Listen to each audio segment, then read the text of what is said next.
Indian super ലീഗിന്റെ ഈ season ആരംഭിക്കുന്നതിന് മുമ്പ് തന്നെ കേരള ബ്ലാസ്റ്റേഴ്സ് ഒരുപാട് തിരിച്ചടികൾ നേരിടേണ്ടി വന്നു. പുതിയ സീസണിലേക്കായി ടീമിലെത്തിച്ച ഓസ്ട്രേലിയൻ താരമായ ജോഷുവായ്ക്ക് പരിക്ക് പറ്റിയതാണ് ബ്ലാസ്റ്റേഴ്സ് ആദ്യം നേരിട്ട പ്രധാന തിരിച്ചടി.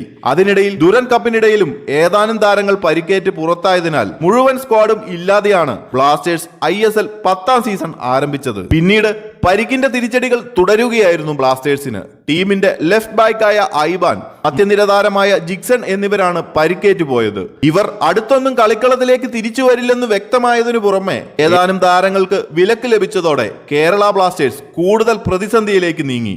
എന്നാൽ കേരള ബ്ലാസ്റ്റേഴ്സ് ആരാധകർക്ക് കൂടുതൽ പ്രതീക്ഷ നൽകുന്ന ഒരു വെളിപ്പെടുത്തലാണ് കഴിഞ്ഞ ദിവസം ബ്ലാസ്റ്റേഴ്സിന്റെ ആശാൻ ഇവാൻ യൂക്കോമനോവിച്ച് നടത്തിയത്. പരിക്കേറ്റ് പുറത്തിരിക്കുന്ന ബ്ലാസ്റ്റേഴ്സ് പ്രതിരോധ താരം മാർക്കോ ലെസ്കോവിച്ച് ഇന്റർനാഷണൽ ബ്രേക്കിന് ശേഷം ടീമിനൊപ്പം ഉണ്ടാകുമെന്നതാണ്. ഇന്റർനാഷണൽ ബ്രേക്കിന് മുമ്പ് നവംബർ 4-ന് ഈസ്റ്റ് ബംഗാളുമായി അവരുടെ തട്ടകത്തിലാണ് ബ്ലാസ്റ്റേഴ്സിനുള്ള ഒരു മത്സരം. അതിനുശേഷം ഇന്റർനാഷണൽ ബ്രേക്ക് കഴിഞ്ഞ് ഹൈദരാബാദ് FCക്കെതിരെയാണ് ബ്ലാസ്റ്റേഴ്സ് ഇറങ്ങുന്നത്. ഈ മത്സരത്തിൽ ലെസ്കോവിച്ച് മഞ്ഞപ്പടയുടെ ഒപ്പം ഉണ്ടാകുമെന്നാണ് പ്രതീക്ഷിക്കുന്നത്.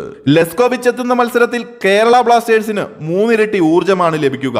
അതെ, 3 മത്സരങ്ങളിലെ വിലക്ക് മാറി മിലോസും പ്രബീർദാസും ടീമിനൊപ്പം തിരിച്ചെത്തും. കൂടുതൽ ISL അപ്ഡേറ്റുകൾക്കായി ചാനൽ മറക്കാതെ ഒന്ന് സബ്സ്ക്രൈബ് ചെയ്യുക.